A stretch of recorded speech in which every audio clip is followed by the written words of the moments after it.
pukul 17 waktu Indonesia Barat.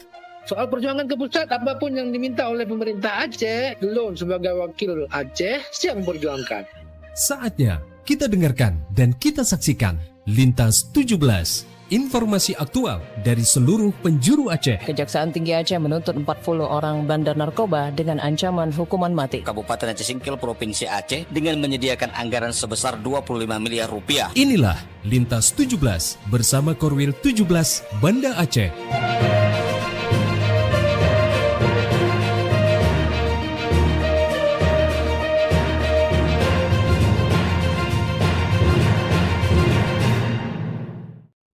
Assalamualaikum warahmatullahi wabarakatuh. Dari Jalan Sultan Iskandar Muda 13 Banda Aceh, saya Safrian Saputra Hakim bersama presenter dari RRI Sekorwil Nusantara 17 Banda Aceh, Lok Semawe, Melabuh, Takengon, Sabang dan Singkil mengantarkan Lintas 17, siaran berita berjaringan, menyajikan informasi aktual yang terjadi di berbagai penjuru Aceh. Edisi hari ini Kamis 2 April 2026.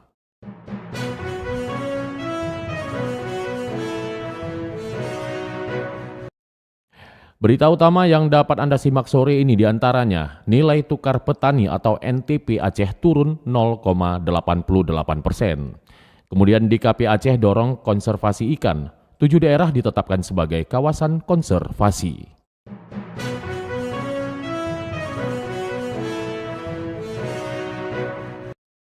Siaran berita berjaringan ini dapat juga Anda akses melalui RRI Digital, serta turut disiarkan Radio Muna FM Subulu Salam, Merdu FM Pidijaya, Radio Sapa FM, Suara Bujang Salim Lok Semawe, Radio Asalam Uin Araniri Darussalam Banda Aceh, Radio Suara Sabang, Radio Mutiara FM Pidi, Radio Cempala Kuneng Aceh Timur, Radio Suluh Tamiang dan serta dirile RRI Radio Rimba Raya.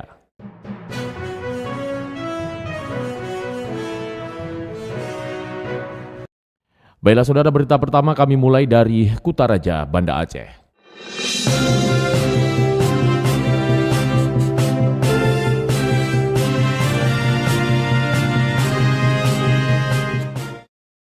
Dari Kota Banda Aceh, pendengar, nilai tukar petani atau NTP Aceh pada Maret 2026 sebesar 124,10 atau mengalami penurunan 0,88% dibanding periode sebelumnya.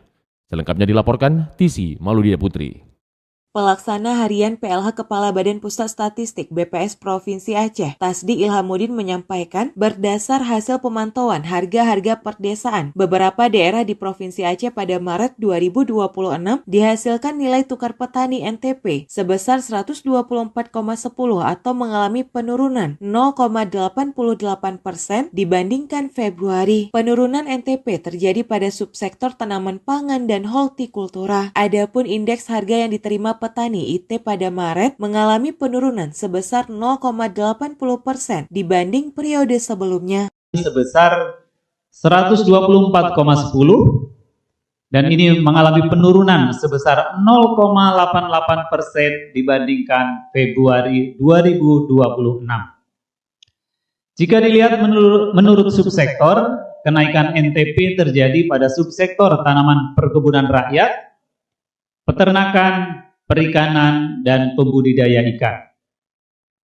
Sementara itu, NTP secara nasional berada pada angka 125,35 atau mengalami penurunan sebesar 0,08% dari bulan sebelumnya. Selanjutnya, indeks harga yang dibayar petani IB di Provinsi Aceh mengalami peningkatan sebesar 0,08%. Hal ini karena ada peningkatan IB hampir pada seluruh subsektor kecuali perikanan. NTP diperoleh dari perbandingan indeks harga yang diterima petani terhadap indeks harga yang dibayar petani merupakan salah satu indikator untuk melihat tingkat pertumbuhan kemampuan atau daya beli petani. NTP juga menunjukkan daya tukar dari produk pertanian dengan barang dan jasa yang dikonsumsi maupun untuk biaya produksi. Dari Banda Aceh, Tisi Melidia Putri melaporkan. Masih dari Kota Banda Aceh, pendengar, Dinas Kelautan dan Perikanan Aceh terus mendorong upaya konservasi ikan sebagai langkah menjaga keberlanjutan sumber daya laut di wilayah tersebut. Selengkapnya dilaporkan Cindy Novita. Dinas Kelautan dan Perikanan Aceh menegaskan komitmennya dalam mendorong konservasi ikan guna menjaga kelestarian sumber daya laut, khususnya bagi keberlangsungan habitat dan populasi ikan di masa mendatang. Kepala Dinas Kelautan dan Perikanan Aceh, Safrizal, mengatakan konservasi menjadi langkah penting untuk melindungi anak-anak ikan agar dapat tumbuh dan berkembang secara optimal. Menurutnya upaya ini juga sejalan dengan kebijakan pemerintah pusat yang telah menetapkan sejumlah wilayah di Aceh sebagai kawasan konservasi perairan. Tercatat terdapat 7 kabupaten kota yang telah ditetapkan sebagai kawasan konservasi, yakni Kota Sabang dengan kawasan konservasi perairan pesisir timur Pulau Weh, serta Kabupaten Aceh Jaya, Kabupaten Aceh Besar, Kabupaten Aceh Barat, Kabupaten Aceh Selatan, Kabupaten Aceh Singkil, dan Kabupaten Simelu. Salah satu program ke depan mungkin yang coba kami dorong adalah program rumah ikan atau fishing apartemen. Nah ini tujuannya adalah mungkin fishing apartemen ini mungkin di laut kedalamannya tidak terlalu dalam, mungkin antara 0 sampai 100 meter. Ini tujuannya adalah untuk membuat ekosistem baru terhadap ikan, sehingga nanti ikan akan bisa melakukan reproduksi di rumah ikan tersebut, sehingga stok ikan di laut kita, di perairan kita itu akan terjaga dan melimpah. Melalui langkah tersebut diharapkan ekosistem laut di Aceh tetap terjaga sekaligus memberikan dampak positif terhadap peningkatan kesejahteraan nelayan di masa mendatang. Dari Banda Aceh, Cindy Novita melaporkan. Dari Kutaraja Banda Aceh, lintas 17 menuju Samudra Pasai Aceh Utara.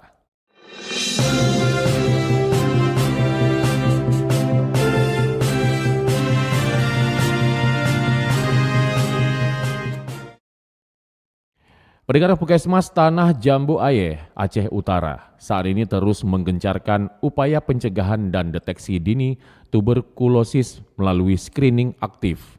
Selengkapnya dilaporkan Muhammad Sofyan. Di bawah 2 jam langsung keluar hasil diagnosanya TBC atau bukan. Tuberkulosis atau TB merupakan penyakit menular yang disebabkan oleh bakteri yang umumnya menyerang paru-paru dan mudah menular dalam lingkungan keluarga. Kepala Puskesmas Tanah Jambu Aye, Kabupaten Aceh Utara, Yusriadi, saat dikonfirmasi RRI kemarin mengatakan resiko penularan TB sangat tinggi, terutama jika ada satu keluarga yang terinfeksi. Oleh karena itu, Puskesmas setempat terus mengencarkan upaya pencegahan dan deteksi dini melalui screening aktif, baik di dalam maupun di luar gedung pelayanan kesehatan. Ia menjelaskan Puskesmas Tanah Jambu Aye telah dilengkapi alat tes cepat molekuler atau TCM yang mampu mendeteksi TB hanya dalam waktu kurang dari 2 jam. Dengan alat ini, diagnosis dapat dilakukan lebih cepat sehingga penanganan pasien juga bisa segera dilakukan. Setelah pasien dinyatakan positif TB, tim medis akan memberikan edukasi terkait bahaya dan penularan penyakit tersebut. Pasien kemudian diwajibkan menjalani pengobatan menggunakan obat anti tuberkulosis selama 6 bulan. Alhamdulillah di Puskesmas Tanah Jambu Aye, salah satu puskesmas di wilayah timur kita yang ada alat pemeriksaan dahak, TCM namanya. TCM ini adalah tes cepat molekuler. Jadi di bawah 2 jam langsung keluar hasil diagnosanya TBC atau bukan TBC. Nah, di situ setelah hasilnya didapatkan misalnya didiagnosa TBC, maka tentunya kita tim medis dengan teman-teman di klaster 4 Puskesmas akan memberikan edukasi bagaimana TBC ini penyakit yang menular dan berbahaya. Yusriadi menambahkan untuk memastikan kepatuhan pasien, pihak Puskesmas juga menunjuk pengawas minum obat PMO yang biasanya berasal dari anggota keluarga terdekat pasien. Selain pelayanan di dalam gedung, Puskesmas Tanah Jambu Aye juga melakukan screening lapangan. Tim kesehatan turun langsung ke masyarakat untuk memeriksa anggota keluarga yang memiliki kontak erat dengan pasien TB. Muhammad Sofyan melaporkan. Seorang pakar keamanan cyber mengapresiasi langkah pemerintah dalam membatasi akses ruang digital bagi anak usia 16 tahun ke bawah. Selengkapnya dilaporkan Albara Maulana. Yang ini dianggap lebih menarik sehingga anak-anak belum saatnya mereka udah terpapar gitu loh. Seorang pakar keamanan cyber, Alphonse Tanujaya, mengapresiasi langkah pemerintah dalam membatasi akses ruang digital bagi anak usia 16 tahun ke bawah. Kebijakan ini dinilai sebagai upaya penting dalam melindungi anak dari berbagai risiko di dunia maya. Menurutnya, di internet sebenarnya tersedia banyak akses digital yang mengandung nilai edukasi dan bermanfaat bagi perkembangan anak. Namun tanpa pengawasan serta pembatasan yang tepat, anak-anak berpotensi mengakses konten yang tidak sesuai dengan usia mereka. Dengan adanya pembatasan tersebut, penggunaan teknologi digital oleh anak diharapkan dapat lebih terkontrol. Ruang digital untuk anak sesuai umur ini sudah tersedia, tetapi yang jadi masalah adalah karena medsos umum yang ini dianggap lebih menarik, sehingga anak-anak belum saatnya mereka udah terpapar gitu loh. Dengan adanya aturan ini, jadi kita dikembalikan gitu. Banyak sekali Kak untuk platform-platform sesuai umur yang harusnya sesuai perkembangan jiwa mereka dan perkembangan yang dibutuhkan oleh anak. Tapi sekarang ditinggalkan. Kenapa? Karena ada medsos dewasa ini gitu. Selain itu, kebijakan ini juga dapat mendorong anak untuk memanfaatkan platform digital yang lebih aman, edukatif, dan sesuai dengan tahap perkembangan mereka. Ia menambahkan peran orang tua dan lingkungan juga tetap dibutuhkan untuk mendampingi anak dalam menggunakan teknologi, sehingga manfaat digital dapat dirasakan secara optimal tanpa mengabaikan aspek keamanan. Demikian Albara Maulana melaporkan. Pendengar dari Samudra Pase, Aceh Utara, kita menuju dataran tinggi Tanoh Gayo.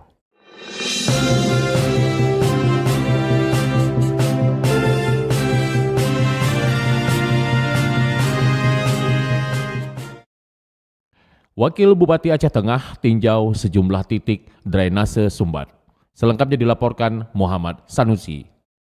Wakil Bupati Aceh Tengah Muhsin Hasan tinjau sejumlah titik drainase kota pasca banjir luapan pada Rabu kemarin. Menurut Wabub, banjir luapan di beberapa titik lantaran adanya sumbatan pada drainase sisi jalan. Sumbatan itu katanya dipicu akibat sedimen galian dan penutupan drainase oleh oknum warga. Wabub Muhsin juga langsung menerjunkan alat berat untuk dilakukan pengerukan di sejumlah titik sembutan drainase. Dalam aksi itu, pemerintah daerah juga turut membongkar bangunan yang terbuat di atas parit. Wabub Muhsin juga meminta penanggung jawab jalan nasional dan provinsi rutin melakukan pembersihan sedimen di sepanjang parit di sisi badan jalan. Pembersihan ini katanya penting untuk mencegah sumbatan yang terjadi. Dari pemerintah daerah Aceh Tengah ini kan musim curah hujan tinggi nih di Aceh Tengah. Salah satu keluhan masyarakat itu airnya sudah masuk ke kebun dan perumahan masyarakat. Kebetulan ada yang kami lihat di sini tersumbat ini drainase juga. Jadi kalau masalah rehabilitasi rekonstruksi pasir itu nanti lah. Wabub Muhsin juga meminta agar penanggung jawab jalan nasional membangun sejumlah konstruksi secara permanen drainase di beberapa titik ruas jalan untuk mencegah luapan air ke badan jalan. Muhammad Sanusi, RRI Takengon melaporkan. Anda sedang mendengarkan Lintas 17 dari Korwil 17 Banda Aceh.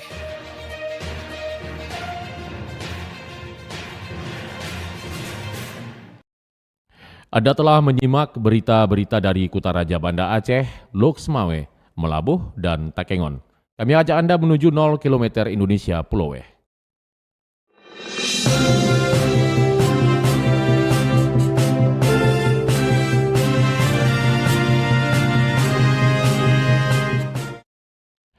Jadwal penyeberangan Sabang kembali normal usai libur Lebaran. Selengkapnya akan dilaporkan rekan Irzam Maulana. Aktivitas penyeberangan dari Pelabuhan Balohan menuju Banda Aceh maupun sebaliknya kini telah kembali beroperasi normal mulai Rabu kemarin 1 April 2026. Keputusan ini diambil setelah berakhirnya masa penambahan jadwal atau extra trip selama libur Idul Fitri 1447 Hijriah. Seluruh armada kapal cepat ekspres bahari kini sudah melayani para penumpang sesuai dengan jadwal reguler seperti sedia kala. Kondisi ini menandakan bahwa puncak arus balik wisatawan dan masyarakat dari Pulau Weh Sabang menuju daratan Aceh telah terlewati dengan lancar. Kepala PT Sakti Inti Makmur Kota Sabang, Rudi, menyatakan penyesuaian jadwal ini dilakukan karena volume penumpang sudah mulai stabil.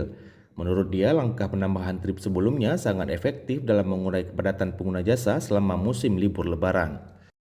Untuk sementara, jadwal penyeberangan dari Sabang Banda Aceh dengan kapal cepat sudah kembali normal. Sebelumnya, pada saat libur, sudah melakukan tambahan trip dan antisipasi lonjakan penumpang dan wisatawan selama liburan di Kota Sabang.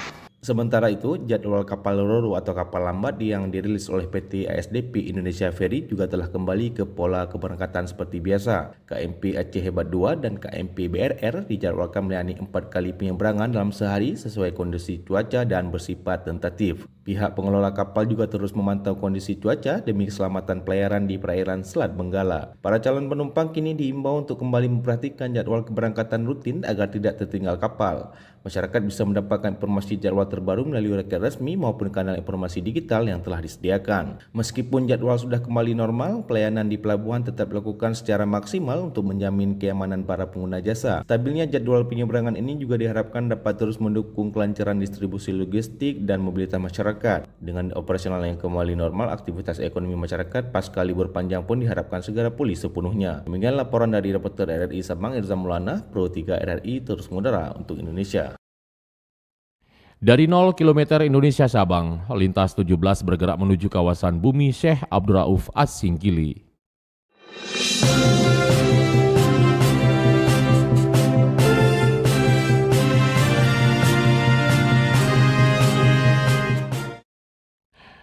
Wali Kota Subulu Salam mendesak Presiden Prabowo membenahi jalur maut Lai Kombih menyusul tragedi jatuhnya Pasutri ke jurang sedalam ratusan meter. Selengkapnya dilaporkan rekan Juprianto. Tragedi jatuhnya pasangan suami istri asal Subulu Salam ke jurang Lai Kombih memicu reaksi keras dari Wali Kota Subulu Salam Muhammad Rashid Bancin. Ia mendesak pemerintah pusat untuk segera mengambil langkah konkret terhadap jalur maut yang menghubungkan Pak Barat dan Subulu Salam tersebut. Saat meninjau lokasi pencarian di Desa Sikelang Rabu kemarin, pria yang diakrab HRB tersebut menegaskan bahwa kejadian serupa telah berulang kali terjadi. Tingkat kerawanan infrastruktur jalan di atas jurang Lai Kombih dinilai sudah pada tahap yang sangat mengkhawatirkan. Wali Kota Subulu Salam secara terbuka meminta Presiden Prabowo Subianto untuk memberikan atensi khusus pada perbaikan jalur tersebut. Menurutnya usulan perbaikan jalan itu sudah menjadi aspirasi lama masyarakat yang kerap disuarakan melalui berbagai media namun belum terrealisasi secara maksimal. Ia berharap solusi teknis dari pemerintah pusat maupun provinsi dapat segera hadir agar nyawa warga yang melintas tidak terus terancam. Salah satu langkah yang diusulkan adalah memasukkan pembenahan jalur ini ke dalam daftar proyek strategis nasional atau PSN. Bagaimana pencarian terkini, Pak? Tadi kita baru ada duduk bersama dengan tim SAR nasional, baik yang dari Medan, kemudian dari Pak Barat, dari BPD-nya juga, kita juga tuan rumah. Ini sudah hari yang kedua ya, dalam pencarian. Ada beberapa titik dibuat di posko, termasuk di dekat air terjun Kedabuhan ya. Kemudian ada juga di bawah ini. Tetap kita berusaha untuk mencari agar segera mungkin bisa ditemukan. Bahkan malam ini pun kita akan tarik lampu sorot dari gudang BPBD supaya tetap kita pantau mana tahu hanyut nanti korban bisa segera mungkin kita evakuasi.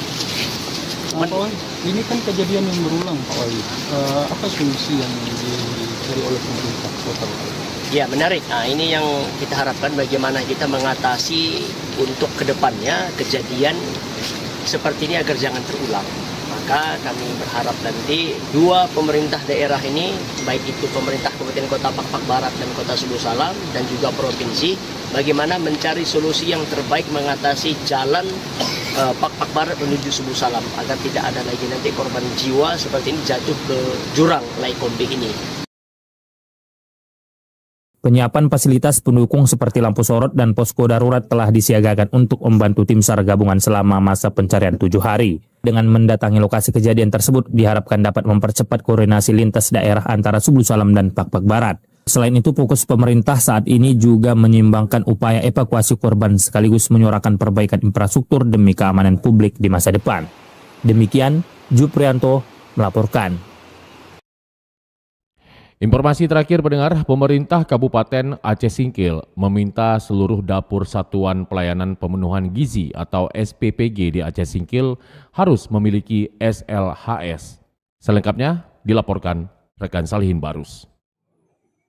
Pemerintah Kabupaten Aceh Singkil meminta seluruh dapur Satuan Pelayanan Pemenuhan Gizi atau SPPG di Aceh Singkil harus memiliki sertifikat layak higienis sanitasi atau SLHS. Hal tersebut ditegaskan oleh Wakil Bupati Aceh Singkil Hamzah Sulaiman menyikapi adanya sempat dugaan sejumlah siswa keracunan makanan pasca menyantap makan bergizi gratis atau MBG pada beberapa bulan yang lalu, hingga menyebabkan beberapa dapur SPPG di daerahnya juga ada sempat ditutup karena belum memiliki sertifikat SLHS tersebut. Hal itu diungkapkan oleh Wakil Bupati kepada RRI Rabu 1 April 2026. Ia menegaskan kepada seluruh dapur SPPG yang memberikan manfaat program agar ke depan tentunya melengkapi seluruh izin demi untuk menjamin operasi MBG ini berjalan aman dan lancar di Kabupaten Aceh Singkil. Sebab tegas Hamzah Sulaiman, kewajiban untuk pembuatan sertifikat layak higienis sanitasi atau SLHS ini bagi setiap dapur SPPG tidaklah terlalu rumit dan dipastikan pemerintah melalui dinas terkait siap memfasilitasi pembuatan sertifikat tersebut. Baik ya, saya sampaikan kepada semua yang memanfaatkan ataupun memberi manfaat ini wajib membuat izin secara lengkap.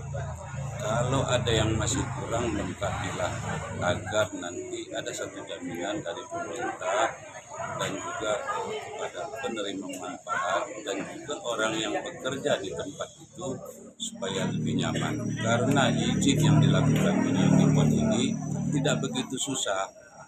Karena ini programnya harus jalan. Oleh sebab itu siapapun yang memberikan izin itu sudah satu kewajibannya supaya terpenuhi syarat-syarat itu tadi.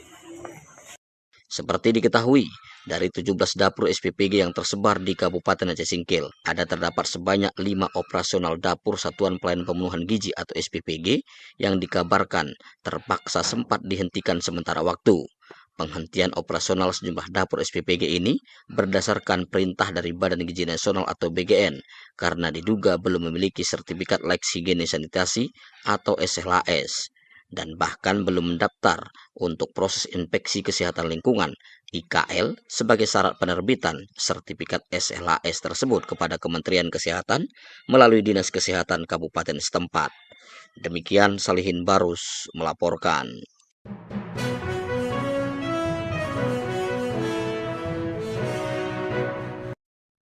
Saudara, dengan berakhirnya laporan tadi, berakhir sudah lintas 17 sore ini. Berita utama dari RRI sewilayah batas Selasar Korwil 17 Banda Aceh. Atas perhatian Anda kami ucapkan terima kasih. Wassalamualaikum warahmatullahi wabarakatuh. Sekali di udara, tetap di udara. Demikian Lintas 17 sore ini. Produksi Korwil 17 Banda Aceh.